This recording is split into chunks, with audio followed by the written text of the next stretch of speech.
तमे गालुआ वाला गाँ जदि ताकू पैसा ठीक रे जेतिकी तुटेइछ सेतरु काटिकी अधे जदि मते न दब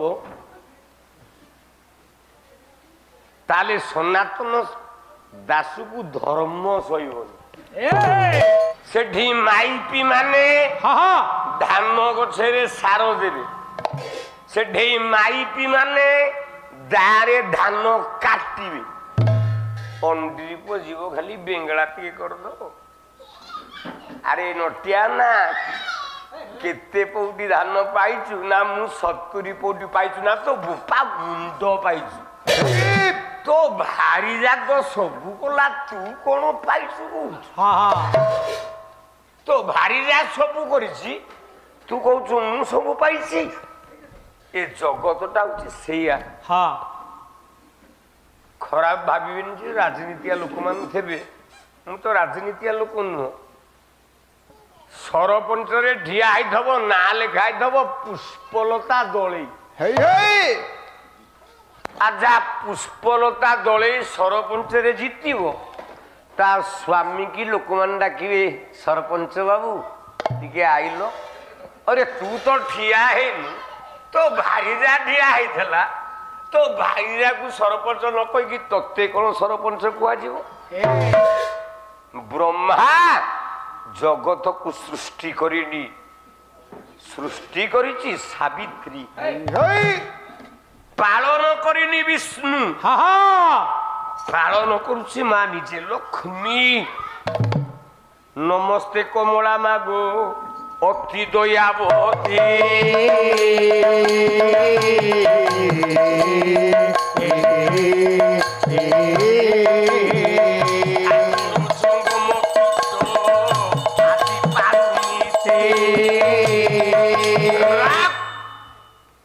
स्तावर जंगम कीट आदि पालुनीति पालुची किए ना मां लक्ष्मी आमे नारायण नाटा आज्ञा आज्ञा नारायण कोडे पालुची संहार शिव करेनी संहार संहार करे किए ना ओई गिरी नंदिनी नंदित मेदिनी विश्व विनोदिनी नंदिरते विश्व विनोदिनी नंदिरते मा विश्व विनोदिनी नंदिरते गिरी नंदिनी नंदित मेदिनी विश्व विनोदिनी नंदिरते विश्व विनोदिनी नंदिरते मा विश्व विनोदिनी नंदिरते गिरिवर विंध्य शिरोमणि वासिनी विष्णु विलासिनी विष्णुरते विष्णु विलासिनी विश्वरते मा विश्व विलासिनी विश्वरते भगवती हे सिद्धि कंठा कुटुंबिनी भूरि कुटे जय जय हे मही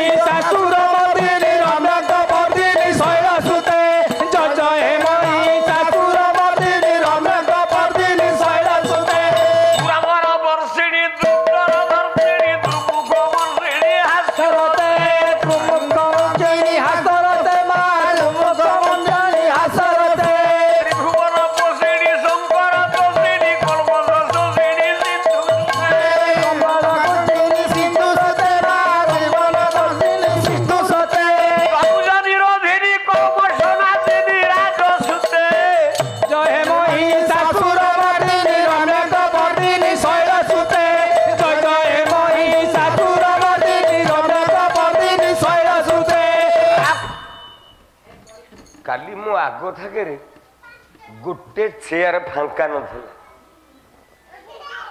तमे 7टारू पिंडाल आइलो 6टारे पिंडाल आरंभ होबा कथा अनुष्ठान जाई कि मो पाखरे कहिले मु कहि मु कोन करिवि मोर कोन थाको जे मु आगो पळेबी अच्छा आइलो तुम पालिया 6:30 तमे आइलो 7:30 ये तो पुरी जिला पाला घंटाए डेरी कल 7:30 आइलो पेंडाल ऊपर को 9:30 पलैल के समय पाला गाइल तुमको पैसा किए दब तमे गालुआ वाला गाँ जदि ताकू पैसा ठीक रे जेतिकी तुटेइछ सेतरु काटिकी अधे जदि मते न दब ताले सनातन दासु को धर्म सहीबनी मालो ओइ जो गदम बाक दम पवन प्रिय बास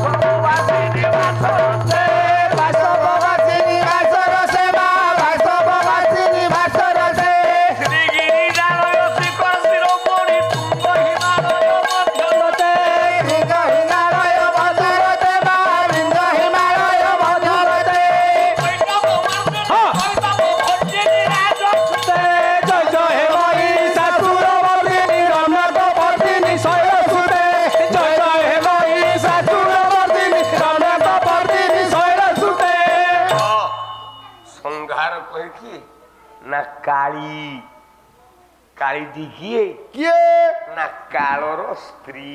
ହଁ ହଁ କାଳ ରୂପରେ କାଳୀ ଏ ଜଗତକୁ ସଂହାର କରେ। ଆଜ୍ଞା ଲକ୍ଷ୍ମୀ ପାଳନ କରେ। ହଁ ବ୍ରହ୍ମା ସ୍ତ୍ରୀ ଜଗତକୁ ସୃଷ୍ଟି କରେ ବୋଲି ବ୍ରହ୍ମାର ଗୋଟିଏ ନାଁ ରହିଲା ଦକ୍ଷ, ଆଜ୍ଞା ଯାହାକୁ ଆମେ କହେ ଦକ୍ଷ ପ୍ରଜାପତି। ଆଜ୍ଞା ତା ନାଁ ତା ସ୍ତ୍ରୀ ନାଁ ହେଲା ପ୍ରସୂତି। ହଁ ହଁ ମେଡିକାଲକୁ ଆମେ ଯେତେବେଳେ ନେଇକି ଯାଉଛେ ନିଜ ସ୍ତ୍ରୀ କି ହଉ ଝିଅ ହଉ ଭଉଣୀ ହଉ ଆଜ୍ଞା ସେ ପଶୁଟି ଯୋଉ ଘରକୁ ସେଟା ଲେଖା ଯାଇଛି ଲେବର ରୁମ୍ ହଁ ହଁ ବା ପ୍ରସୂତି ଗୃହ। ଗୃହ ପ୍ରସୂତି ସେଇଠି ହେଇଥାଏ। ବ୍ରାହ୍ମଣ କାନ୍ଦୁଛି କଲା ପ୍ରଭୁ ହଁ ପିଲାଟିଏ ଜନ୍ମ ଯେତେ ଜନ୍ମ ହେଲେ 8ଟା ଯାକ ଛୁଆ ମରିଗଲେ। ମରିଗଲେ ଧିକ୍ କୃଷ୍ଣ ତୋତେ କୃଷ୍ଣ ମୁଁ ତୋତେ ଧିକ୍କାର କରୁଛି। ତୁ ଭଗବାନର ପଦବାକ୍ୟ ନୁହେଁ।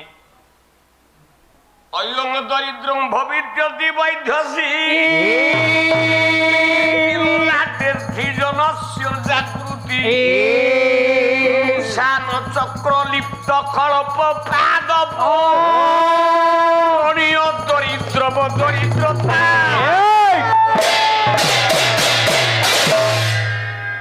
ହେ କୃଷ୍ଣ ସମସ୍ତେ କହନ୍ତି ଯୋଉ ଲୋକଟା ଦରିଦ୍ର ହେଇଥାଏ ଗାଁରେ ଜଣେ ଜଣେ ଲୋକ ଥିବେ ଜଣଙ୍କ ଝିଅ ବାହାଘର ହେଇପାରୁନି ପଇସା ନାହିଁ ଜଣେ ଜଣେ ଲୋକ ଥିବେ 5 ଲକ୍ଷ ଦେଇଦେବେ ନେ ତୁ ଝିଅ ବାହାଘର କରିଦେ। ମାନେ ତାଙ୍କ ପାଖରେ ଏତିକି ଅର୍ଥ ଅଛି। ତୁ କୃଷ୍ଣ ଏଇ ଠାକୁର ନା ନା ଶତ୍ରୁନା କପି କଛୁଞ୍ଚ ନିବ ପାଟିର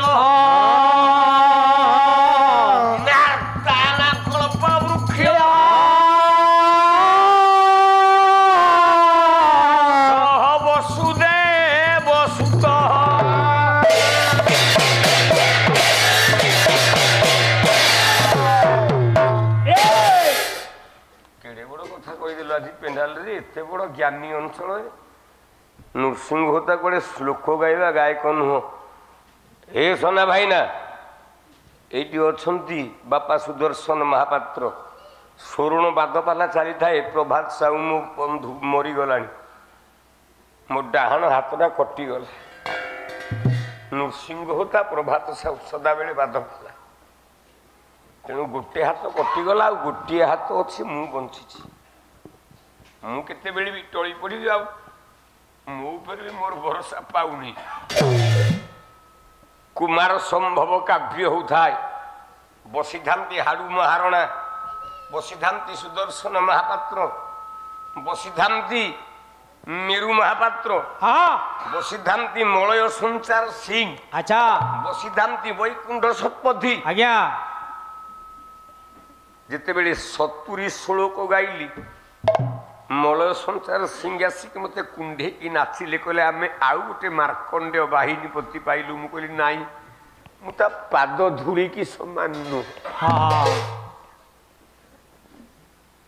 ଶ୍ଲୋକ ଗାଉଛୁ କି ଶ୍ଲୋକ ତମେ ଶିଖିଛ?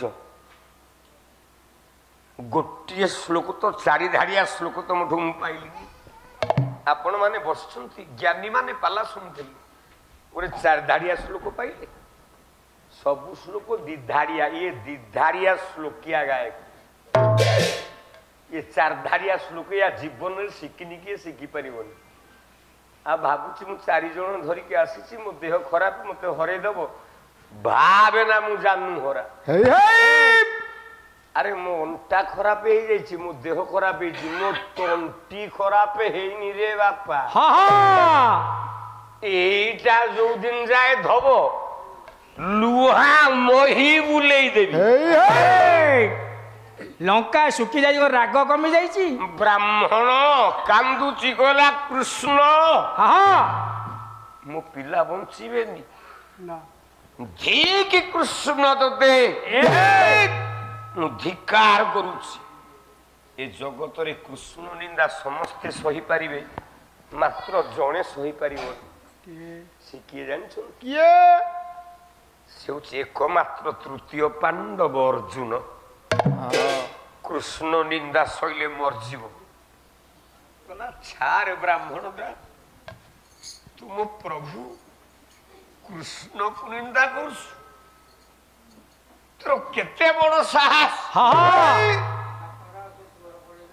ସେ ପରା ଜଗତର ସର୍ବଶ୍ରେଷ୍ଠ ମହେନ୍ଦ୍ର ମଣି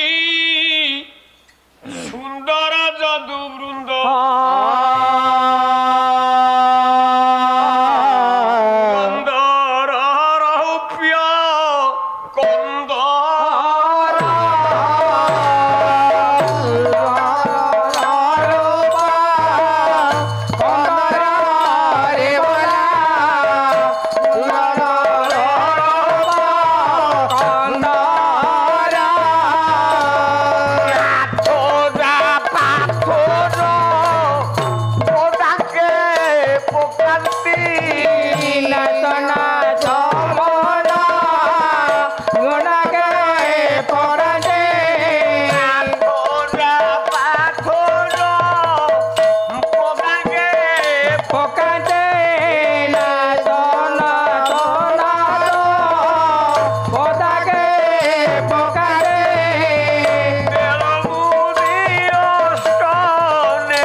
ଯାକୁ ଶିବ 5ଟା ମୁଣ୍ଡରେ 15 ଆଖି ବୁଝିକି ମୁଣ୍ଡିଆ ମାରେ ମାରେ, ଯାହାକୁ ଅନନ୍ତ ନାଗ।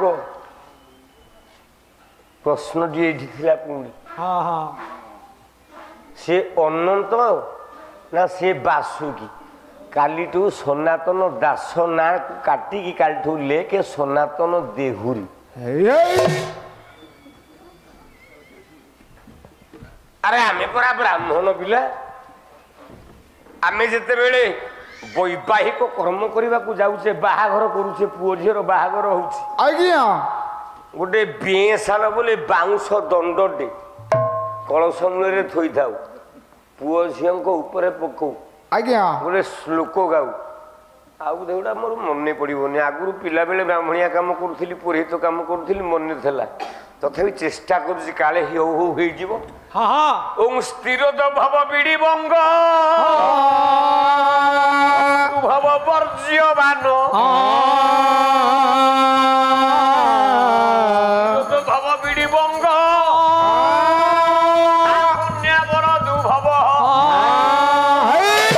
ର ର ର ବସରେ ପାଟି କରନା, ହଉ ହଉ ହେଇଗଲା କେମିତି? ଆମେ ବ୍ରାହ୍ମଣ ମାନେ ବାଉଁଶ ଡାଳଟାକୁ ନେଇ ଆଜ୍ଞା ପୁଅ ମୁଣ୍ଡରେ ପାହାରେ, ଝିଅ ମୁଣ୍ଡରେ ପାହାରେ ଯେତେବେଳେ ପକାଉ, ଆମେ ପ୍ରଥମେ କଣ କରୁ ଆଜ୍ଞା? କଣ ଆପଣଙ୍କ ବାହାଘର ବେଳରେ ବେଦୀ ଉପରେ କଣ କରୁ? ଏଇ କଳସ ମୂଳରୁ ବାଉଁଶଟାକୁ ଆଣିଲା ବେଳେ ଆମେ ଗାଉ ଓಂ ଅନନ୍ତାୟ ନମଃ ନମଃ ବାସୁକିଭ୍ୟାଂ ନମଃ ନମଃ ତକ୍ଷକାଭ୍ୟାଂ ନମଃ ନମଃ ପଦ୍ମାୟ ନମଃ ନମଃ ମହାପଦ୍ମାୟ ନମଃ ନମଃ। 8ଟି ନାଗକୁ ଡାକୁ, ଅଷ୍ଟକୁଳା ନାଗକୁ ଧରିକି ପୂଜା କରୁ। ସେଇ ଅଷ୍ଟକୁଳା ନାଗ ଭିତରେ ଶ୍ରେଷ୍ଠ ନାଗ ହଉଛି ଅନନ୍ତ। ସେଇ ଅନନ୍ତର ଅନ୍ୟ ନାମଟି ହଉଛି ବାସୁକି। ଆମେ କହୁଛେ ଅନନ୍ତ, ବାସୁକି, ତକ୍ଷକ, କର୍କଟକ, ପଦ୍ମ, ମହାପଦ୍ମ, କୁଳିନ, ଆଠଟି। କିନ୍ତୁ ଅନନ୍ତର ଅନ୍ୟ ନାମ ବାସୁକି। ଯେମିତି ମୋ ନାଁ ହେଲା ନୃସିଂହ ହୋତା, ଆପଣ ଜାଣନ୍ତି ନୃସିଂହ, କିନ୍ତୁ ମୋ ଗାଁରେ ମତେ ଡାକନ୍ତି ବାପିନା। ନୃସିଂହ ହୋତା ଯିଏ, ବାପିନା ସିଏ। ଅନନ୍ତ ନାଗଟା ଯିଏ, ବାସୁକି ସିଏ। এইଥିପାଇଁ ଯଦୁମଣି ମହାପାତ୍ର କହିଲେ କଣ? ଅନନ୍ତ ନାଗ ହଜାରେ ଆଖି ଏ ହଜାରେ ଫଣା, 2000 ଆଖିରେ ଯାହାକୁ ଭଜେ ତାହାକୁ ମଧ୍ୟ ପ୍ରମାଣ ମୁଁ କଲି। ଭଞ୍ଜ କହିଲେ କଣ? ସେଇ ହଜାରେ ମୁଣ୍ଡ, ହଜାରେ ଫଣା, 2000 ଆଖିରେ ଯାହାକୁ ଭଜେ। ଆଉ ପ୍ରଶ୍ନ ପାଇଲନି? ଏଇ ପ୍ରଶ୍ନ ପଚାରୁଛ? କାଲିଠୁ ଲେଖିବ ସନାତନ ଦେହୁରୀ, ସନାତନ ଦାସ ନା କାଲିଠୁ କାଟ। ତୋ ଦ୍ୱାରା ଦାସ ନୁହଁ, ତୁ ଦାସ ହବାକୁ ଯୋଗ୍ୟ ନୁହଁ। କାଲି ଦିନ ଯାକ ମତେ ଆଜି ଦିନ ଯାକ ଶୁଆଇ ଦେଲାନି। କହିଲା ଖାଲି 5,500 ପୁରସ୍କାର ପାଇଗଲୁ। ମୁଁ କହିଲି ତୁ ମତେ ଟଙ୍କାଟେ ଦେଇଥିଲୁ? ଆରେ ମତେ ତ ଶ୍ରୋତା ଦେଲେ, ମୁଁ କଣ କାହାକୁ ମାଗିଛି ଆଜ୍ଞା ମତେ 8 କିଏ ଦିଅ? ଆଉ ତୋର 700 ହେଲା, ମୁଁ କଣ କରିବି? ତୁ ତ 700 ଟଙ୍କିଆ ଗାୟକ, ତୁ 5,500 ପୁରସ୍କାର ପାଇବୁ କେମିତି? ଆଜି ପ୍ରଥମ ଥାକ ମୁଁ ଅନେଇକି ପିନ୍ଧିକି ବସିଲିଣି 1.5 ଘଣ୍ଟା ହେଲା। ପ୍ରଥମରୁ ଲୋକ ଗଣିଲା ବେଳକୁ ମାତ୍ର 16 ଜଣ। ନୃସିଂହ ତା ଟାଇମ ଯେତେବେଳେ ହେଲା ସେତିକି ବେଳେ ଗଣିଲା ବେଳକୁ ଲୋକ ପାଖାପାଖି 100 ହେଲେଣି। ଦ୍ୱିତୀୟ ଧାଗରେ ଯୋଉ ଗାୟକ ଶ୍ରୋତା ରଖି ନ ପାରିବ ସେଇଟା ଗାୟକରେ ଗଣା ନୁହଁ। ପ୍ରଥମ ଥାକ ଯେମିତି ଚାଲିଲେ ଚାଲିଯିବ। ଦ୍ୱିତୀୟ ଧାଗରେ ଗାୟକ ଯଦି ଶ୍ରୋତାକୁ ବସେଇ ନ ପାରିଲା ସେଇଟା ଗାୟକରେ ଗଣା ନୁହଁ। କାଲି ମୁଁ ଗଣିଛି ପାଲା ଦ୍ୱିତୀୟ ଧାଗରେ, ବାବୁ ଆପଣ ବସିଥିଲେ, ମୁଁ ଥିଲି, ମାତ୍ର ତମେ 3 ଜଣ ଥିଲ ସେ ପାଲା ଭାଙ୍ଗିଲା ବେଳେ। ଠିକ ନା ଭୁଲ କହୁଛି? 3 ଜଣ ମାତ୍ର। ତୁ ଗାୟକରେ ଗଣା, ମୋ ଆଗରେ ଦେଖେଇବୁ। ବୁଝୁଛି ଦେହଟା ଖରାପ ହେଇଯାଇଛି ବୋଲି ଭାବୁଛୁ ମୁଁ ଏତେ ଦୁର୍ବଳ, ମାରିକି ଖାଇଦେବି।